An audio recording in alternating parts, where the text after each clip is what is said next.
I think about what is my true, pure motivation for doing it, because I do recognize the law of cause and effect that says the intention informs even the cause, so that before you have an action, there is a reason for you taking that action, and the reason for the action is what's going to actually show up in your life on the other end. That's what's going to come back to you, that intention. So that helped me a lot with the disease to please, because I was always giving, and then I was always so thrown when people would come back and ask for more. And I couldn't understand why they were asking for more. Well, people ask for more because your reason for giving it is so that they think that you're nice. That's your real intention. Well, they do think you're nice. They do think you're nice, and that is why they keep coming back. They come back because you're the nice one. You're going to say yes when even you mean no. So you're the person I'm going to call to go pick up my kids when I can't or don't want to, because you're going to say yes even if you don't want to do it. So that's why people keep coming back, when your intention is not really clear. So that took a lot of fear away from me. But at least for me, clarity of intention helped me live a more fearless life. You cannot live a brave life without disappointing some people. But those people who get disappointed, it's really okay. The people who really care for you, the people who are rooting for your rise, will not be disappointed. The only people who are disappointed are people who have their own agenda, and their agenda is not aligned with your agenda. And that's how I make myself brave. I say, well, the people who really care about you, who want you, who are rooting for your rise, those people who are rooting for your rise, they're going to be okay when you say no. I never read any comments that are coming from negative people. If I start to read something and shut it down, I will not take that in. I have a kitchen cabinet, and I've had a kitchen cabinet since the beginning of my career. Different people have been in that kitchen cabinet over the years, but there are a few people who are my resource, who I know are going to tell me the truth. Your cabinet can go through all of those comments, because feedback is great and you can get it immediate now. Your cabinet will go through and they can share with you the things even that are negative, but that are not mean-spirited. I'd come off the glory and the victory of 25 years of the Oprah show, and was trying to put together the pieces of building a network without the right pieces. I really was trusting other people's ideas about how to do it, and it wasn't until I had the good sense to bring in my own team of people whom I'd been working with for, the past decade, that things start to actually fall into place for me. And one of the great things about, for me, doing interviews all these years on the Oprah show and on OWN, was that I got to learn from other people's mistakes. So I paid really close attention to the stories, and I got to hear everything and everybody, all the theories and all the stories and all the layers and layers of dysfunction, along with people's victories and their triumph. I took it in. I was a student of it. I wasn't just a talk show host. I was a student. I became a student of life, other people's lives, and how to live well by listening to those stories. So I paid real attention. I'm at a point in my life where I can literally rejoice in the knowing space that I hold. There's a sense of confidence that can only come, I think, when you know and are assured that you are living life well, and not from the point of view of having a lot of things, but living life from the center space. When you're living bravely. When you're living bravely because you're living your truth. It was during my show that I absolutely learned for sure, for myself, through other people's stories, that there really isn't any such thing as failure. And I could see the thread of courage that was required every time you fell down. I could also see that failure was just there to inform you to move in a different direction. It's just there to say, hey, not this way, over here, not over there, wrong place. And once I figured that out, it became easier to be brave. For me, education is about the most important thing, because that is what liberated me. Education is what liberated me. The ability to read saved my life. I would have been an entirely different person had I not been taught to read when I was at an early age. My entire life experience, my ability to believe in myself, and even in my darkest moments of sexual abuse and being physically abused and so forth, I knew there was another way. I knew there was a way out. I knew there was another kind of life because I'd read about it. I knew there were other places and there was another way of being. And so it saved my life. So that's why I now focus my attention on trying to do the same thing for other people. Education. I don't think you ever stop giving. I really don't. I think it's an ongoing process. And it's not just about being able to write a check. It's being able to touch somebody's life in such a way that Mrs. Duncan touched mine. It's being able to make a child see the light in him or herself, making someone else see that for themselves. I know that if I didn't have the money, listening to somebody who had it, I'd probably not believe them. Because you can't believe it. Because if you don't have money and you're just trying to make ends meet, you think if you just could make ends meet, that would make everything all right for you. What I know is that if you do work that you love and work that fulfills you, the rest will come. And that I truly believe that the reason I've been able to be so financially successful is because my focus has never, ever for 1 minute been money. And the fact that the money has come has really surprised me. I've been just really surprised and delighted and very pleased and many times overwhelmed by it. But the money has never been the focus.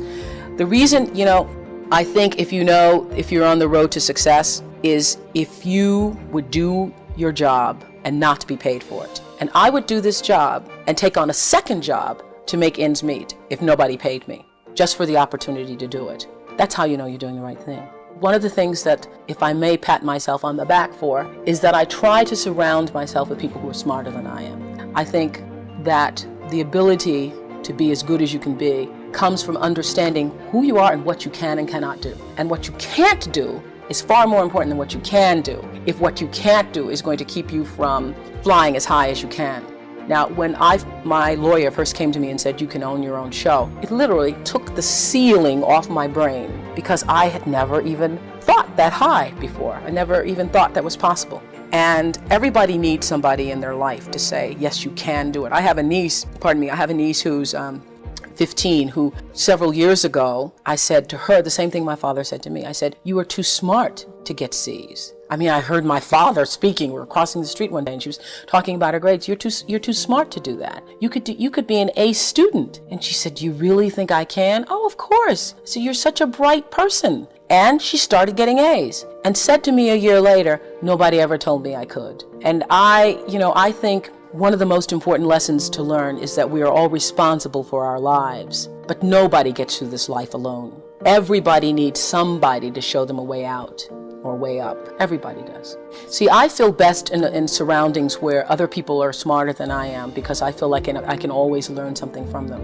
One of the other big lessons I've learned, particularly in business, I think you have a responsibility to yourself to learn as much about your business as you can. And so I sign every check, although it is now tedious because the bills that come in from maintaining a studio, everything from Federal Express to Xerox to every tape that needs repaired and so forth, it gets to be a lot. I have stacks and piles of checks to do, and I know that there are a lot of successful people who don't do that. I still have a tenement mentality. I've been very, very poor in my life. And so the idea of having money and not being responsible and knowing how much money you have and keeping control of it is not something that I personally can accept. I know that there are other people who can, but it is not a possibility for me. I need to know where it is. I mean, there are times I think I want to go to the bank and say, show it to me, because, just seeing it on a piece of paper, anybody could print out a piece of paper.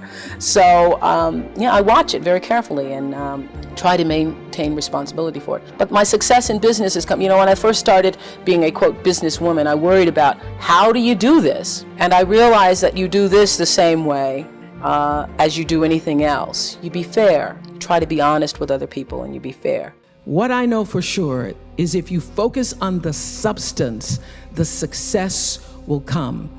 And most importantly, let failure be your friend. There are going to be times, of course, where you're going to win a lot. A lot of things are going to go your way. And it's wonderful to bask in that adulation and to feel proud of your successes. But it's the times when things go wrong, when you fall or fail, that you're actually going to learn the most about yourself. You know, all those years on the Oprah show, 25 years, we were the #1 show for 25 years. And that's because I lived with the intention to serve the audience.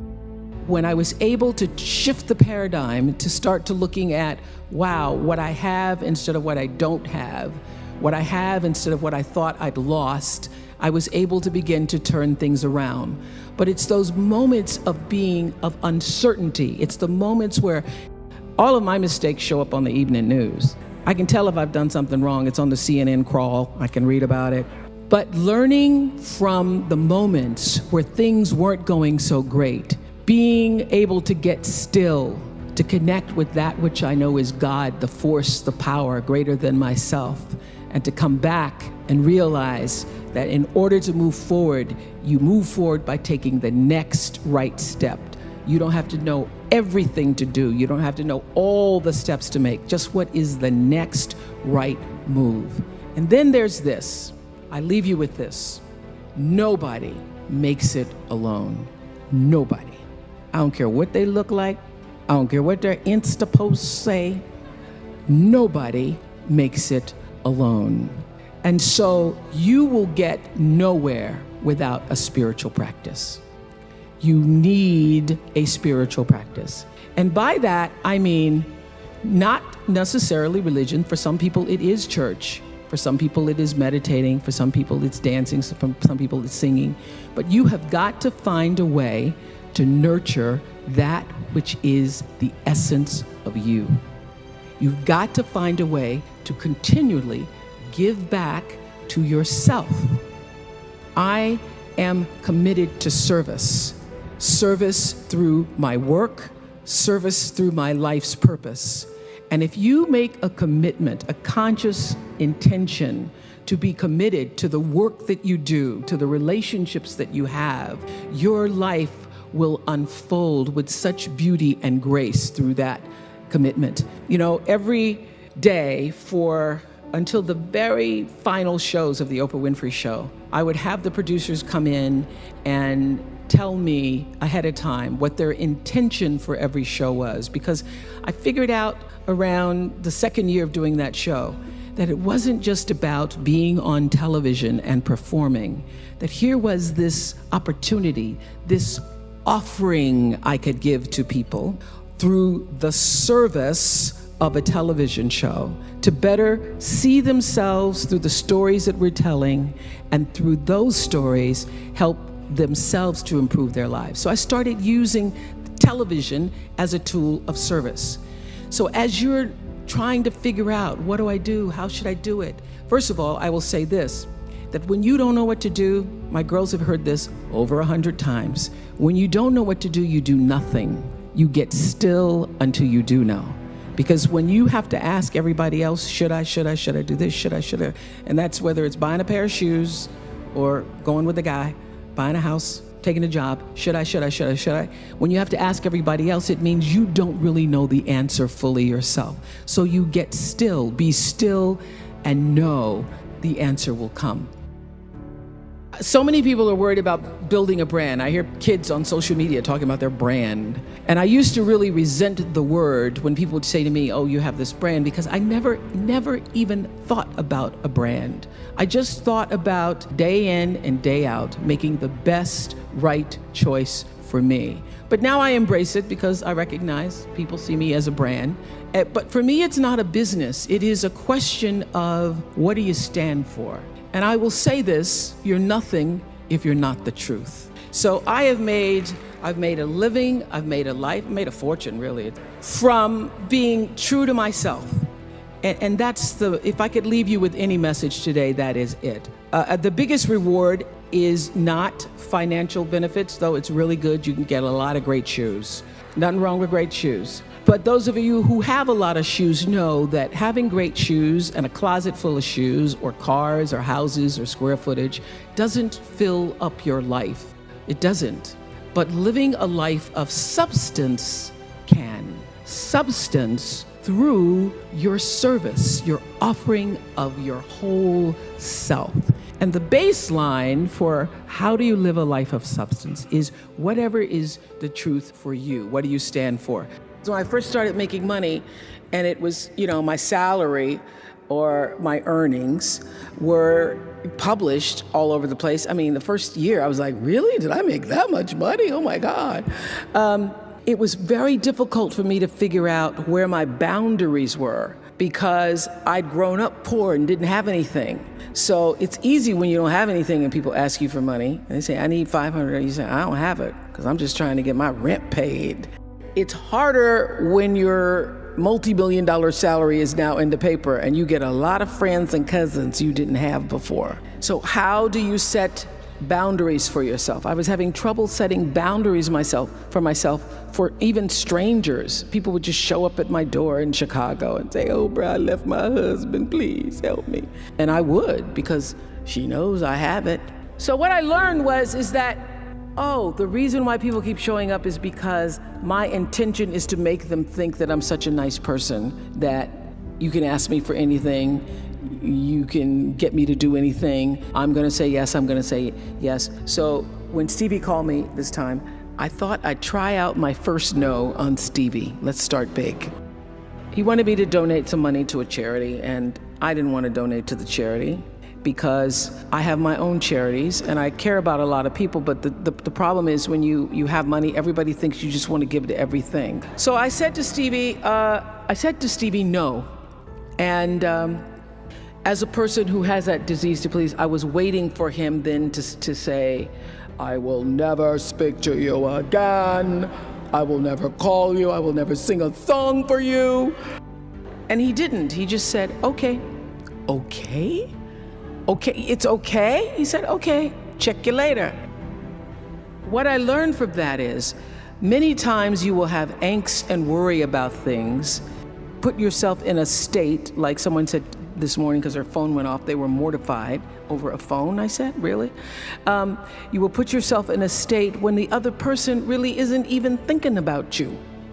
So learning that I could specifically determine for myself what the boundaries were for me, what I wanted to do, give my money, give my time, give of my service to who I wanted to give it to when I did, that I get to make that decision.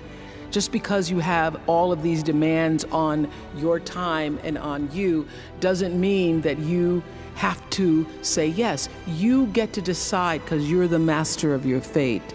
The captain of your soul, as William Ernest Henley said in Invictus.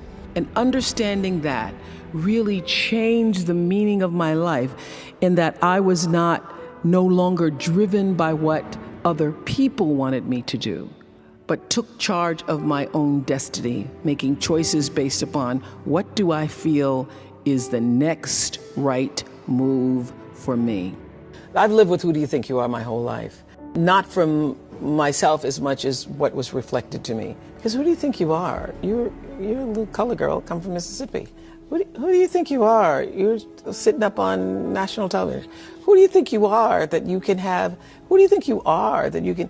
So I used to fear hearing the term, who do you think you are? Or you must be pretty full of yourself. Now I work at being full. I want to be so full, I am overflowing. So when you see me coming, it ought to make you proud. To borrow a line from Maya Angelou's Phenomenal Woman. When you see me coming, it ought to make you proud.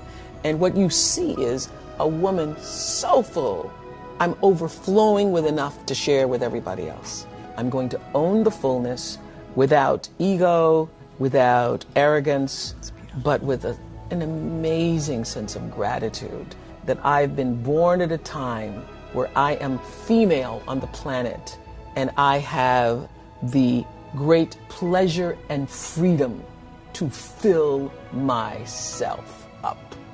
Knowing who you are. Knowing who you are. Being able to answer this question, who am I and what do I want? Many times when I go out of the country, I am baffled by that question. to explain what is your occupation. I've stood there for 10 minutes. Well, am I a talk show host? Well, I'm more than a talk show host. Am I a businesswoman? I'm a businesswoman. I'm more than a businesswoman. Am I an entrepreneur? I'm more than an entrepreneur. So I just leave it blank or self-employed. So I'm not asking for the roles that you play as daughters. I'm not asking that question. What are the roles that you play as a daughter, as a friend, as a sister? You're going to be a lawyer, you're going to teach, you're going to be a pharmacist. I'm asking the bigger question of who am I? Who am I really? My answer is I am God's child. I am that which is born of all that is. I am, as Pierre de Chardin said, a spiritual being having a human experience. All that is possible for me. That's who I am. And what do I want? I don't want to just be successful in the world. I don't want to just make a mark or have a legacy. You must have some kind of vision for your life. Even if you don't know the plan, you have to have a direction in which you choose to go. You want to be in the driver's seat of your own life, because if you're not, life will drive you. Knowing who you really are in this space and time that we embody. What do you want? Who are you? Always do the right thing. Be excellent. People notice. Think of how you notice. You go to Taco Bell, somebody gives you an extra napkin and some sauce. You notice. You want to go back to that person, because even at Taco Bell, excellence shows itself. And what I know is that when you are excellent, you become unforgettable. People remember you. You stand out. Regardless of what it is, you become an unforgettable woman. And that is what we all want. We want to be unforgettable and not forgettable. So doing the right thing, even when nobody knows you're doing the right thing, will always bring the right thing to you. I promise you that. I remember many times on my show. There are many shows y'all never saw. And the reason you didn't see them is because I got the last vote. And I remember 2010, my team, hardest working team in television, had done this interview with a woman who turns out she was a Sunday school teacher by day and a sex addict at night. And they were like, you won't believe it. We got her going out, we got her with the men, and we get to show her, and she was willing to show us everything. I sat down with a woman for an interview that was taped. And during the process of the interview, I said, why are you doing this? And she said, oh, I want to help people. I want to tell my story and I want to help people. I said, do you have children? She says, yes, I have a 10-year-old son. I knew right then, this is never going to see the light of day. So we got off the air and I said to the lady, we are not going to air that show. And she said, why? My producer said, why? She knew she was being filmed. She knew what she was saying. She knows what you... I said, because her son will never get over it. Not worth a rating point to me to know that there's a 10-year-old boy who's destroyed because his mother went on the Oprah Winfrey show and told all her business. You do the right thing, even when other people think it may not be. And oftentimes, when you make a decision to do the right thing, immediately you're faced with doubt. Was that the right thing? Was that the right decision? I don't know, was that the right thing? You always know it's the right thing, when in the end, there is peace. You are rewarded by peace. The most important thing I have come to know in doing the right thing and making the right choices is understanding people don't always like you, and they're not always happy for you. And if you surround yourself with people who are not accustomed to your success, they become fearful, they become scared, because you are reflecting back something to them that they don't recognize. Now, they're not going to say, you know, I'm very fearful because you're reflecting back to me something I don't recognize. They're going to say, you know what they're going to say? They're going to say, who she thinks she is. Who she thinks she is. That only happens when you are around people who do not mean and want and aspire to the best for you. People who want the best for you want you to be your best. So my greatest advice to you is to surround yourself with people who are going to fill your cup until your cup runneth over. I did this at the end of my show. I did my favorite guest of all times. That's hard to do out of literally thousands and thousands. There's like 35,000 people I interviewed over the years. But there was one woman out of all the celebrities, out of all of the famous, non-famous, infamous people. One woman. Who was she? Her name is Terai Trent. Listen to this story.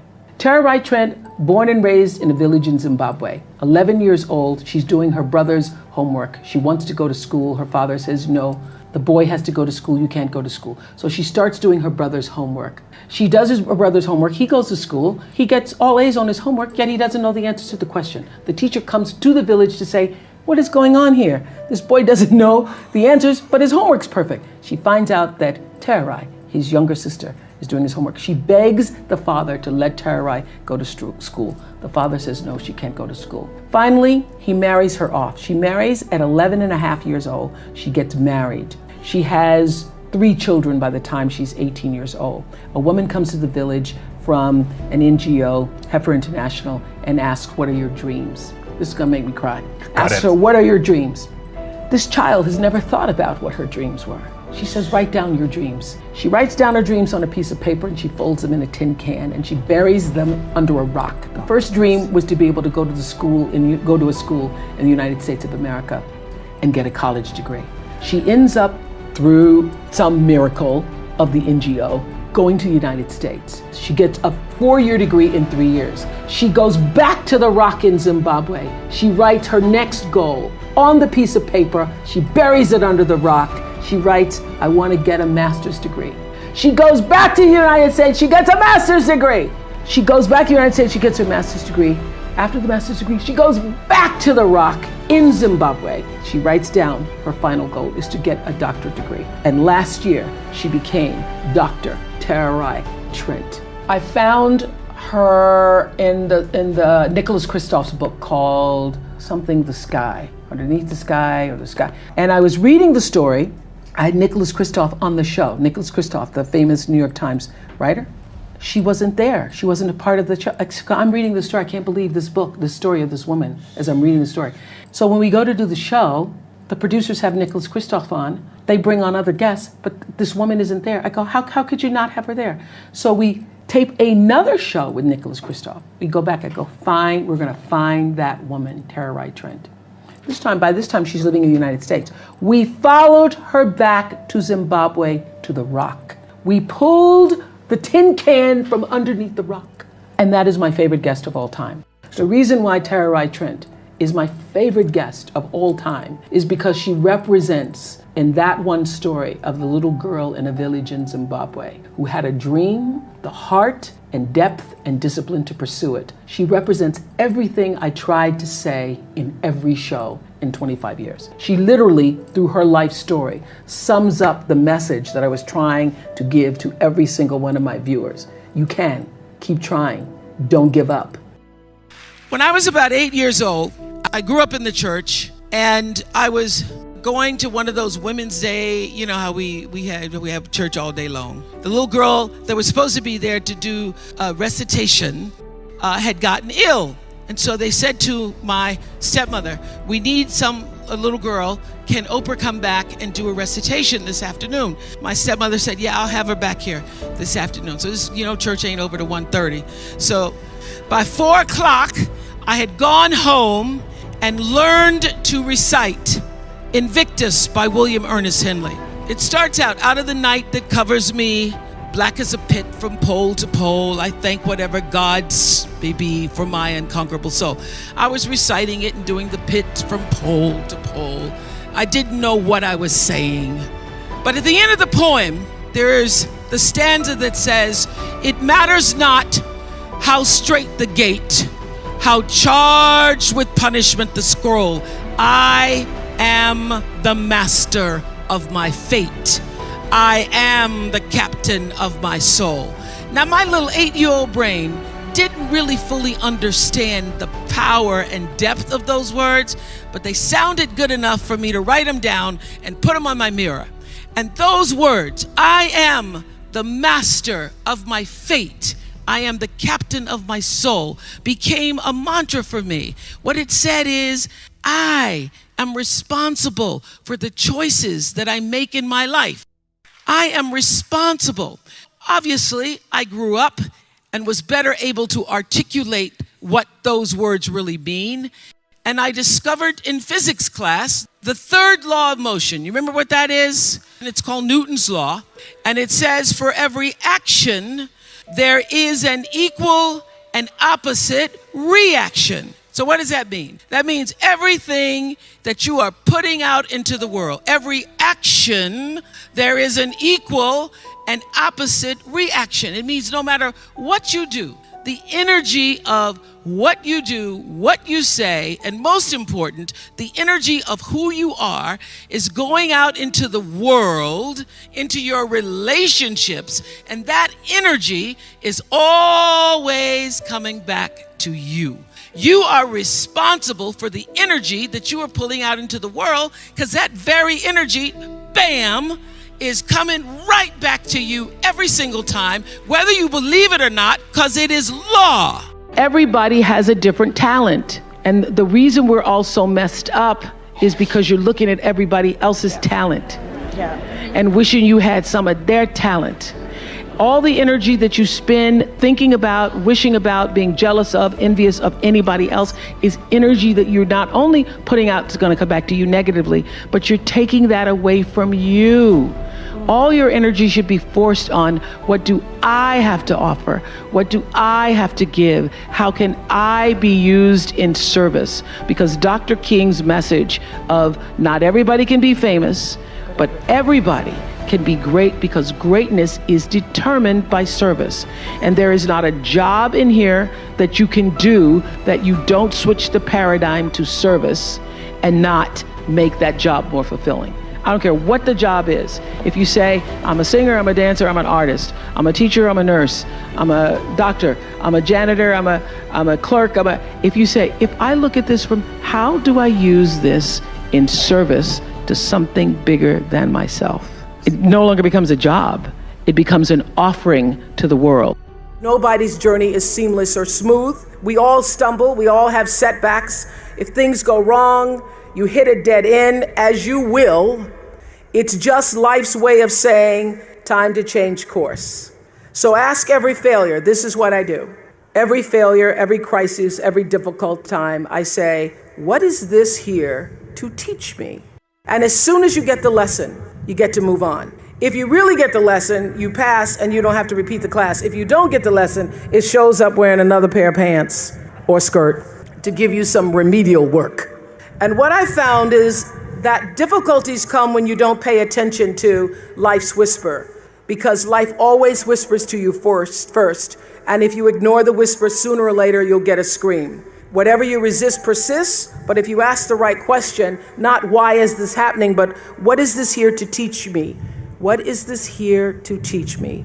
It puts you in the place and space to get the lesson you need. My friend Eckhart Tolle, who's written this wonderful book called A New Earth, that's all about letting the awareness of who you are stimulate everything that you do. He puts it like this. He says, don't react against a bad situation, merge with that situation instead, and the solution will arise from the challenge. Because surrendering yourself doesn't mean giving up, it means acting with responsibility. Okay, many of you know that, as President Hennessy said, I started this school in Africa. And I founded the school where I'm trying to give South African girls a shot at a future like yours. And I spent 5 years making sure that school would be as beautiful as the students. I wanted every girl to feel her worth reflected in her surroundings. So I checked every blueprint, I picked every pillow, I was looking at the grout in between the bricks. I knew every thread count of the sheets. I chose every girl from the villages, from 9 provinces, and yet last fall I was faced with a crisis I'd never anticipated. I was told that one of the dorm matrons was suspected of sexual abuse. Well, that was, as you can imagine, devastating news. First I cried, actually I sobbed for about a half an hour, and then I said, let's get to it. That's all you get, is a half an hour. You need to focus on the now, what you need to do now. So I contacted a child trauma specialist. I put together a team of investigators. I made sure the girls had counseling and support.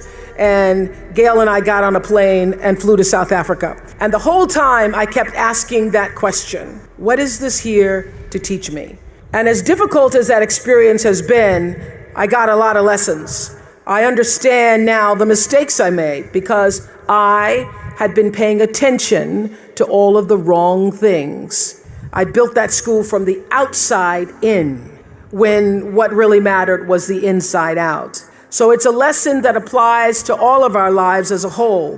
What matters most is what's inside. What matters most is the sense of integrity, of quality, and beauty. I got that lesson. And what I know is that the girls came away with something too. They've emerged from this more resilient and knowing that their voices have power. Life has dreamed a dream for you.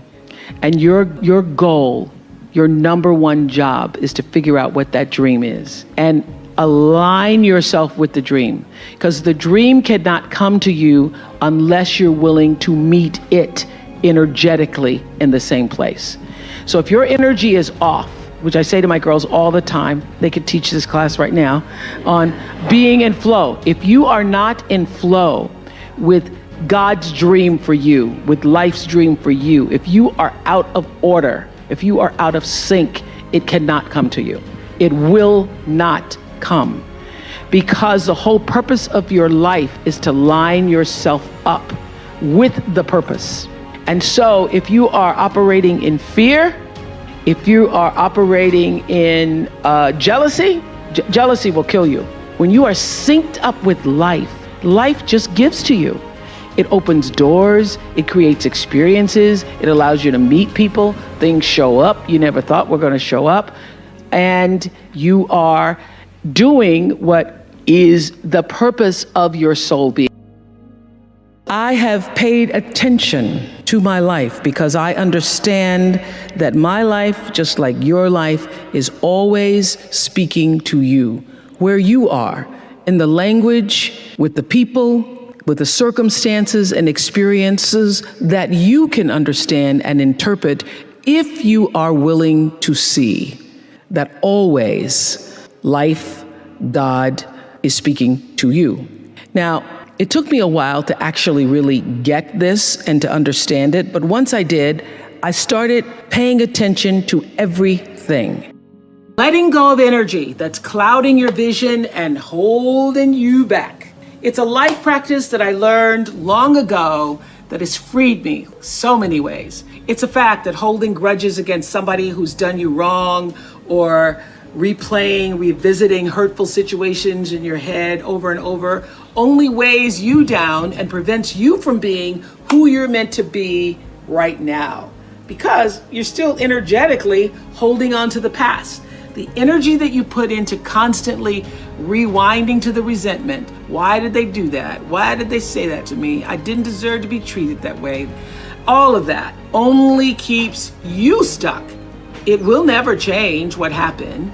You gotta press stop and reject the urge to keep replaying so that you can then fast forward into the now for yourself. You know, a lot of people think that holding on to things that disempowered them is going to somehow magically turn it around. As I said in my message a couple weeks ago about forgiveness, you have to release the notion, give up the hope that the past could have been any different.